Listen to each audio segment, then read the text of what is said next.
जो मनुष्य कम बोलने का और पूरी तरह से शांत रहने का प्रयास करता है, वह अपने मन की गहराई में उतर जाता है, जिसमें उसे अपने कठिन से कठिन सवालों का जवाब आसानी से मिल जाता है और वह पहले से खुद को दूसरों से आसानी से बेहतरीन और चालाक बना लेता है और उसके बोलने का तरीका भी मधुर हो जाता है। मौन की शक्ति के पीछे का रहस्य हम आज के इस वीडियो में कहानियों के माध्यम से जानेंगे। पहली कहानी, जब मन अशांत हो तो कुछ समय मौन रहकर हालात समझें और फिर निर्णय लें। मन को मिल सकती है शांति। गौतम बुद्ध से। एक व्यक्ति ने कहा कि मुझे आपसे बहुत सारे प्रश्न पूछना है। बुद्ध ने कहा कि पहले 1 साल तक मौन रखो, फिर प्रश्न पूछना। अशांत मन में प्रश्नों की अधिकता रहती है। प्रश्नों की वजह से हम सही निर्णय नहीं ले पाते हैं। ऐसी स्थिति में कुछ मौन हो जाना चाहिए। मौन रहकर हालात समझेंगे तो मन को शांति मिल सकती है। इस संबंध में गौतम बुद्ध से जुड़ा एक प्रेरक प्रसंग प्रचलित है, जानिए। ये प्रचलित प्रसंग के अनुसार गौतम बुद्ध रोज अपने शिष्यों को उपदेश देते थे। बुद्ध के प्रवचन सुनने शिष्यों के साथ ही अन्य लोग भी पहुंचते थे। एक दिन जब बुद्ध प्रवचन दे रहे थे, तभी एक व्यक्ति पहुंचा और वह बोला कि तथागत, मैं आपसे बहुत सारे प्रश्न पूछना चाहता हूं। मेरा मन बहुत अशांत है। कृपया मेरे प्रश्नों के उत्तर दें ताकि मेरा मन शांत हो सके। बुद्ध ने उससे कहा कि मैं तुम्हारे प्रश्नों के उत्तर जरूर दूंगा, लेकिन तुम्हें 1 साल तक मौन धारण करना होगा। 1 साल के बाद तुम जो भी पूछोगे, तुम्हें उसका उत्तर जरूर मिल जाएगा। उस व्यक्ति ने कहा कि 1 साल बाद आप मेरे प्रश्नों के अवश्य देंगे ना? बुद्ध ने कहा कि मैं अपनी बात का पक्का हूं, तुम्हें सारे प्रश्नों के जवाब दूंगा। लेकिन 1 साल बाद बुद्ध की बात मानकर उस व्यक्ति ने मौन व्रत धारण कर लिया। धीरे धीरे वह मौन की वजह से उसका मन एकाग्र होने लगा। वह ध्यान में उतरने लगा, मन भी शांत होने लगा। उसके सभी प्रश्न खत्म होने लगे। 1 साल बीत गया। समय पूरा होने के बाद बुद्ध ने उस व्यक्ति से कहा कि अब तुम अपने सभी प्रश्न मुझसे पूछ सकते हो। ये बात सुनकर वह व्यक्ति हंसा और कहा कि 1 साल पहले मेरे मन में कई प्रश्न थे, लेकिन अब सारे प्रश्न शांत हो गए हैं। अब मेरे पास आपसे पूछने के लिए कोई प्रश्न नहीं है। बुद्ध ने उस व्यक्ति से कहा कि जब तक हमारा मन शांत नहीं है, मन में ढेरों प्रश्न उठते रहते हैं, उसकी परेशानियां बनी रहती हैं। अज्ञान और भ्रम की वजह से हमारा मन प्रश्नों के उत्तर तक पहुंच ही नहीं पाता है। कुछ समय मौन धारण करके हम हालातों को समझेंगे तो सारे प्रश्नों के उत्तर स्वतः ही मिलने लगते हैं। मन शांत हो जाता है तो सभी प्रश्न भी खत्म हो जाते हैं। सारी चीजें हम आसानी से समझने लगते हैं और जीवन में सुख शांति मिल जाती है। तो दर्शकों, अब चलिए हमारे दूसरे कहानी की शुरुआत करते हैं। दूसरी कहानी, वाणी या बोलना ही नहीं बल्कि मौन में भी शक्ति होती है। यही कारण है कि धर्मों में मौन को बहुत महत्व दिया गया है। वैज्ञानिकों द्वारा भी इस बात को माना गया है कि सेहत से मौन का गहरा संबंध है और इससे मानसिक शांति मिलती है। मौन से विचारों में एकाग्रता आती है और रचनात्मकता बढ़ती है। इसलिए जितने भी साधु संत या तपस्वी हुए, सब ने मौन रहकर और ध्यान लगाकर ही संसार के गूढ़ ज्ञानों को प्राप्त किया। हमारे जीवन में एक नहीं बल्कि बहुत सारे दुखों का कारण बोलना ही है, क्योंकि हमारी समस्या यही है कि हम चुप नहीं रह सकते। हमेशा कुछ न कुछ बोलते ही रहते हैं और आपके बोलने के कारण ही आधे से ज्यादा दुख निर्मित होते हैं। परिवार में कलह क्लेश का कारण भी हमारा बोलना ही होता है। आप जितनी भूख उतना भोजन खाते हैं, जितनी जरूरत उतना कार्य करते हैं। लेकिन क्या आपने इस बारे में कभी सोचा है कि आप कितना बोलते हैं? क्या आप उतना ही बोलते हैं जितनी आवश्यकता है, या अनावश्यक ही सारे दिन बोलते हैं? इस बारे में कभी अकेले बैठकर जरूर सोचिए कि आज आपने दिन भर में कितना बोला, क्या बोला और सबसे जरूर कि क्यों बोला। इनमें से कितनी बातें जरूरी थीं और कितनी अनावश्यक सुनने सुनाने के माहौल से निकले। बाहर मनुष्य की प्रवृत्ति ऐसी है कि वह अपने मन में चल रही बातों को दूसरों को सुनाना चाहता है और दूसरा भी आपके साथ ठीक वही काम करता है। ये बातें किसी अन्य या तीसरे व्यक्ति से संबंधित हो तो सुनने सुनाने का काम और भी दिलचस्पी से होता है। आप फिर जब कभी भी बैठते हैं तो इन्हीं बातों को फिर से दोहराया जाएगा और फिर से इन्हीं बातों पर विचार करेंगे। ये सुनने सुनाने का माहौल जीवन भर चलता रहता है और इस तरह से आप खो देते हैं अपना समय, अपना जीवन, अपनी सोच समझ और वो कीमती पल जिसमें जिया जा सकता है और जिसमें आनंद प्राप्त किया जा सकता है। इसलिए जब तक हम बाहर की ओर बोलते रहेंगे, हमारे भीतर अशांति रहेगी, जिस दिन हम मन से चुप हो जाएंगे तो तब बाहर हमारे मुख से कुछ भी निकले, हम शांत ही रहेंगे। दुनिया में जितनी बुराइयां हैं, परिवार में क्लेश है, पति पत्नी में विवाद है, सब बोलने के कारण ही होते हैं। हम चुप रहना नहीं चाहते हैं, हमेशा सुना देना चाहते हैं, लेकिन व्यर्थ का बोलना ऊर्जा का नष्ट होना है। इसलिए जितने भी बुद्धत्व, साधु और संत हुए, वे एकांत की ओर गए, क्योंकि उन्हें अधिक बोलना न पड़े और अधिक सुनना न पड़े। महावीर ने 12 वर्ष और महात्मा बुद्ध ने 10 वर्ष मौन रहने के बाद ज्ञान प्राप्त किया। महर्षि रमण और चाणक्य भी मौन के उपासक थे, लेकिन आप इस संसार में रहकर भी एकांत रह सकते हैं। इसके लिए आपको अपनी उन ऊर्जाओं को बचाना होगा जिसे आप व्यर्थ के शब्दों में नष्ट कर देते हैं।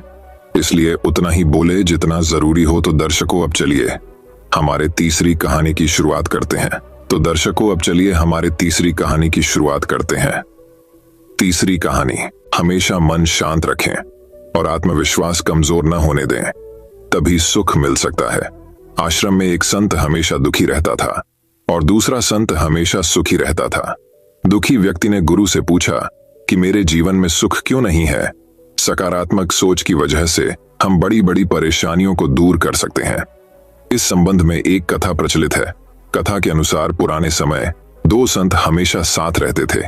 दोनों एक ही आश्रम में रहते थे। एक का नाम सुखी और दूसरे का नाम दुखी था।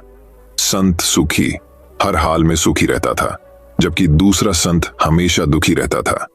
इस कारण उसका नाम दुखी रख दिया गया था। गांव के लोग अपनी परेशानियां लेकर इन संतों के आश्रम में आते थे। दोनों ही संत अपने अपने तरीके से परेशान लोगों को समाधान भी बताते थे। दुखी संत के समाधान भी बहुत अच्छे होते थे, जिनसे लोगों की चिंताएं दूर हो जाती थीं। दोनों ही संतों की जीवन शैली भी एक समान थी, लेकिन विचार एकदम अलग थे। दुखी संत अपने दुखों का कारण समझ नहीं पा रहा था। एक दिन वह अपने गुरु के पास गया और उनसे यह प्रश्न पूछा कि लोगों ने मेरे चेहरे के हाव भाव को देखकर मेरा नाम ही दुखी रख दिया है।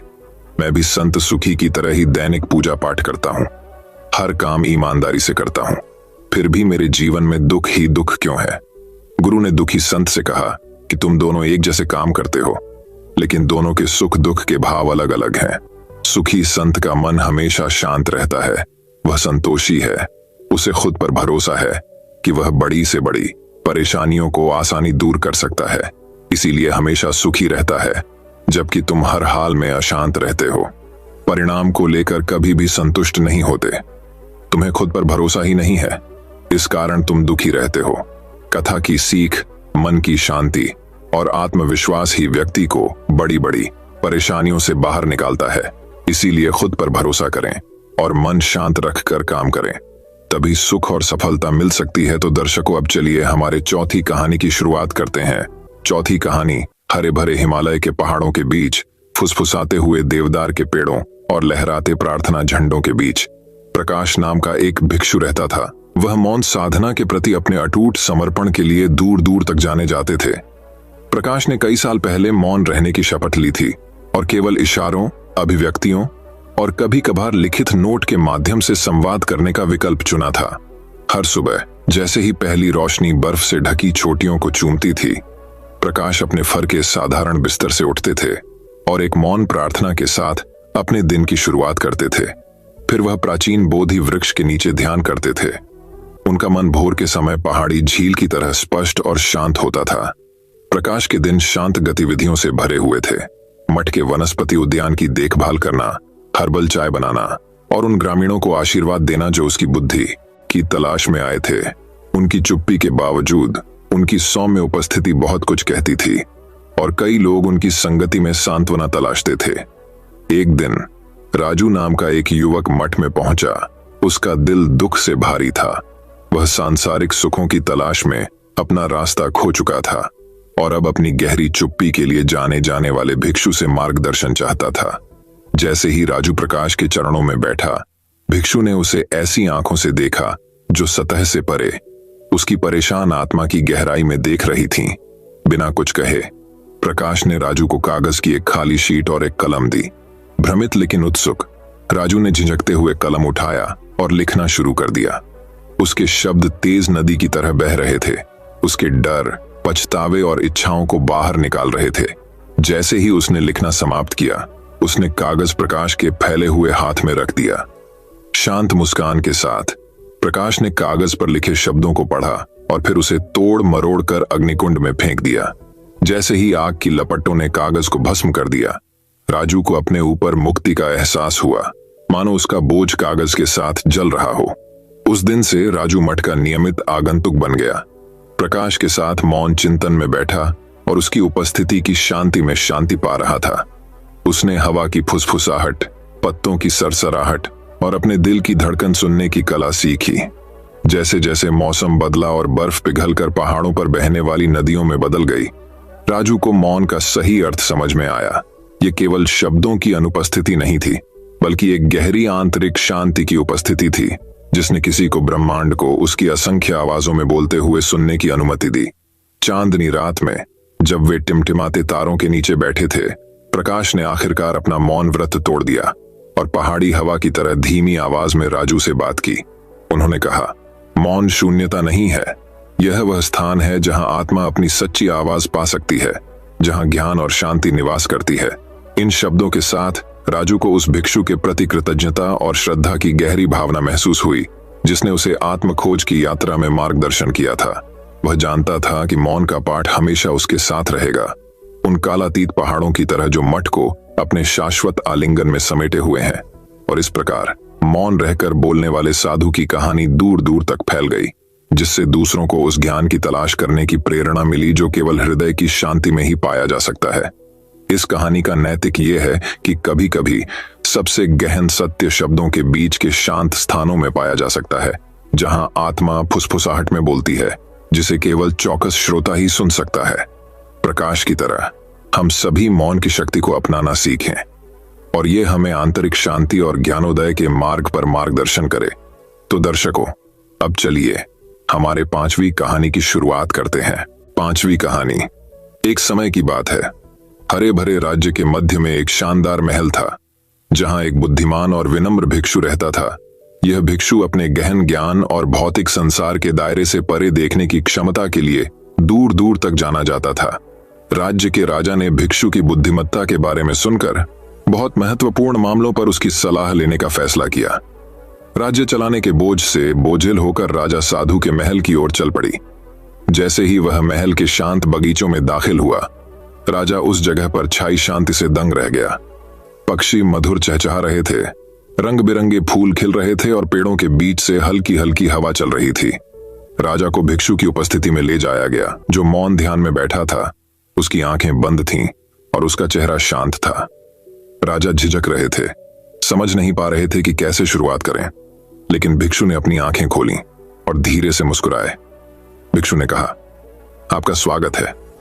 हाँ राजा जी, तुम्हारे दिल को क्या परेशानी है? राजा ने मार्गदर्शन और सांत्वना मांगते हुए अपनी चिंताओं और भय को भिक्षु के सामने प्रकट किया। भिक्षु ने धैर्यपूर्वक सुना। उसकी टकटकी अविचल थी। उसकी उपस्थिति ने राजा के अशांत विचारों को शांत कर दिया। राजा के बोलने के बाद भिक्षु बहुत देर तक चुप रहा। उसकी नजर क्षितिज के पार एक सुदूर बिंदु पर टिकी रही। आखिरकार वह बोला। उसकी आवाज नरम लेकिन अधिकार से भरी हुई थी। हाँ राजा, भिक्षु ने कहा, आपकी परेशानियों का उत्तर दुनिया के कोलाहल में नहीं, बल्कि आपके दिल की शांति में है। अपने भीतर की शांति की तलाश करें और आपको बुद्धिमानी और न्यायपूर्वक शासन करने की ताकत मिलेगी। राजा साधु के शब्दों से अचंभित रह गया, क्योंकि वे उसकी जटिल समस्याओं के समाधान के लिए बहुत सरल लग रहे थे। लेकिन उन्होंने उन्हें दिल से लगा लिया और कुछ समय शांत चिंतन में बिताने का संकल्प लिया। जैसे जैसे दिन हफ्तों में बदल गए, राजा दरबार की हलचल से दूर चले गए और महल के बगीचों में आराम तलाशने लगे। वह एक ऊंचे पेड़ की छाया के नीचे बैठ गया। उसका मन शांत था और उसका दिल शांत था, और उस चुप्पी में उसे उन सवालों के जवाब मिल गए जो उसे इतने लंबे समय से परेशान कर रहे थे। जब राजा अपने एकांत से बाहर आया तो वह बदला हुआ आदमी था। उनकी प्रजा ने उनकी आंखों में नई बुद्धि और करुणा देखी और उनके सौम्य शासन के तहत राज्य समृद्ध हुआ। और साधु मुस्कुराया, यह जानकर कि राजा ने वास्तव में मौन की शक्ति को समझ लिया है। कहानी का सार यह है कि सच्चा ज्ञान दुनिया के शोर में नहीं, बल्कि हमारे अपने दिलों की शांत गहराइयों में निहित है। मौन की शांति में हम अपने गहरे सवालों के जवाब पाते हैं और जीवन की चुनौतियों का साहस और शालीनता के साथ सामना करने की ताकत पाते हैं।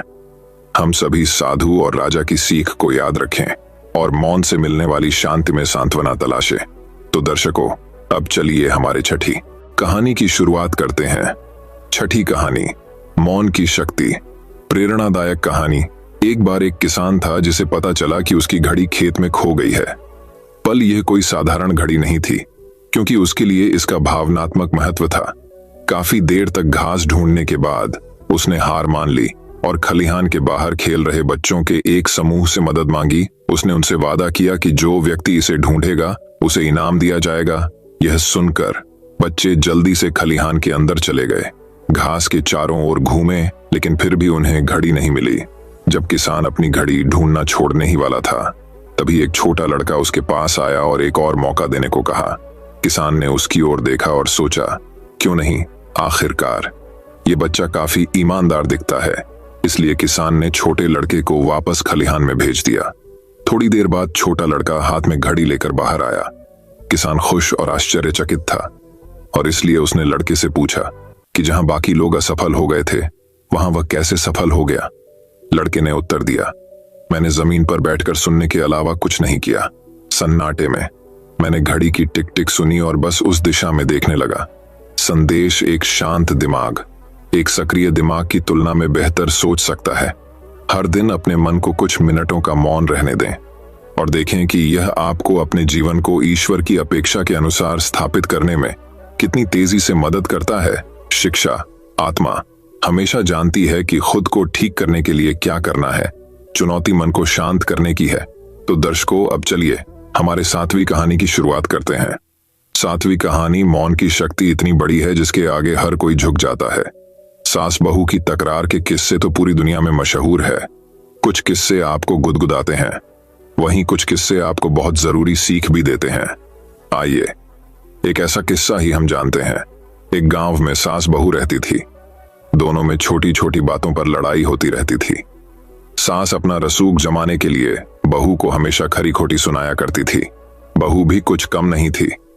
वह भी सास पर अक्सर पलटवार किया करती थी और सास को ताने मारते हुए पानी पीकर कोसती रहती थी। एक दिन गांव में संत आए। बहू ने संत की काफी देखभाल की। संत बहू की सेवा से काफी प्रसन्न हुए।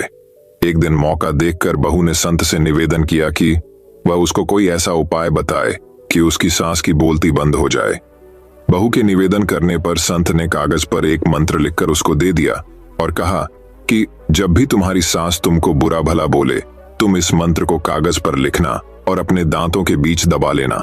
दूसरे दिन जब सास ने बहू के साथ झगड़ा किया और उसको अपशब्द कहे, तो सास ने संत के कहे अनुसार किया और मंत्र को कागज पर लिखकर अपने दांतों के बीच दबा लिया। इस स्थिति में बहू सास को कोई जवाब नहीं दे पाई। यह सिलसिला लगातार 2-3 दिनों तक चलता रहा। एक दिन सास ने बड़े प्रेम से बहू से कहा कि अब मैं तुमसे कभी नहीं लड़ाई करूंगी, क्योंकि अब तुमने मेरी गाली के जवाब में गाली देना बंद कर दिया है। बहू ने सोचा मंत्र का असर हो गया है और सास ने हथियार डाल दिए हैं। दूसरे दिन बहू संत के पास गई और कहा कि मेरी सास पर आपके दिए हुए मंत्र का असर हो गया है और उसकी सास ने अब उससे लड़ाई करना बंद कर दिया है। संत ने बहू को जवाब देते हुए कहा कि यह मंत्र का नहीं, मौन का असर है। तो दर्शकों, अब चलिए हमारे 8वीं कहानी की शुरुआत करते हैं। 8वीं कहानी, मन को शांत करना चाहते हैं तो ये है सही रास्ता। इस बात को ध्यान रखें कि आपकी परेशानी सिर्फ आपके मन की एक स्थिति है। इससे छुटकारा पाने के लिए मन को शांत रखते हुए सही उपायों पर काम भी आपको ही करना होगा। अगर आप चाहते हैं कि आपका मन शांत हो जाए तो ये कहानी आपकी मदद करेगी। एक सेठ के पास बहुत धन संपत्ति थी, किंतु फिर भी उसके मन को शांति न थी। एक दिन किसी व्यक्ति ने बताया कि किसी नगर में एक साधु रहता है। वह लोगों को ऐसी सिद्धि देता है जिससे मनचाही वस्तु प्राप्त हो जाती है। सेठ उस साधु के पास जाकर बोला, महाराज, मेरे पास बहुत पैसा है लेकिन मन की शांति नहीं है। साधु ने कहा कि बेटा, जैसा मैं करूं उसे चुपचाप देखते रहना, इससे तुम्हें मन में शांति करने की युक्ति मिल जाएगी। अगले दिन साधु ने सेठ को कड़ी धूप में बिठाए रखा और खुद कुटिया में चले गए। सेठ गर्मी से बेहाल हो गया मगर चुप रहा। दूसरे दिन साधु ने उसे कुछ भी खाने पीने को नहीं दिया और स्वयं तरह तरह के पकवान खाता रहा। सेठ इस दिन भी चुप रहा। तीसरे दिन सेठ गुस्से में वहां से जाने लगा तो साधु बोला, क्यों, क्या हुआ? इस बात पर सेठ बोला, महाराज, मैं यहाँ बड़ी आशा लेकर आया था, किंतु मुझे यहाँ निराशा ही मिली। इस बात के उत्तर पर साधु ने कहा, मैंने तो तुम्हें शांति की युक्ति बता दी। पहले दिन जब मैंने तुम्हें धूप में बैठने के लिए कहा और मैं स्वयं कुटिया में बैठा तो तुम्हें बताया कि मेरी छाया तुम्हारे काम नहीं आएगी। ये तुम्हें समझ नहीं आने पर मैंने तुम्हें भूखा रखा और खुद भरपेट खाया। उससे मैंने तुम्हें समझाया कि मेरी साधना से तुम्हें सिद्धि नहीं मिलेगी। उसी तरह शांति भी तुम्हें अपनी मेहनत और पुरुषार्थ से ही मिलेगी। मैं तुम्हारे मन को शांत नहीं कर सकता। उसके लिए तुम्हें खुद ही मन की शांति प्रदान करने वाले काम करने होंगे। यह सुनकर सेठ की आंखें खुल गईं और वह साधु से आशीर्वाद लेकर अपने घर चला गया। दोस्तों, मैं उम्मीद करता हूं कि यह कहानी सुनने से आपके जीवन में अच्छे बदलाव आए होंगे। आपको इस वीडियो से क्या सीखने मिला, ये कमेंट करके जरूर बताएं और अपने परिवार, दोस्तों या आपके करीबी इंसान के साथ ये कहानी शेयर करके उन्हें भी इस ज्ञान से परिचित करवाएं। बाकी अगर आपको यह वीडियो दिल से अच्छी लगी हो तभी इस वीडियो को लाइक कर देना और आपने अब तक इस चैनल को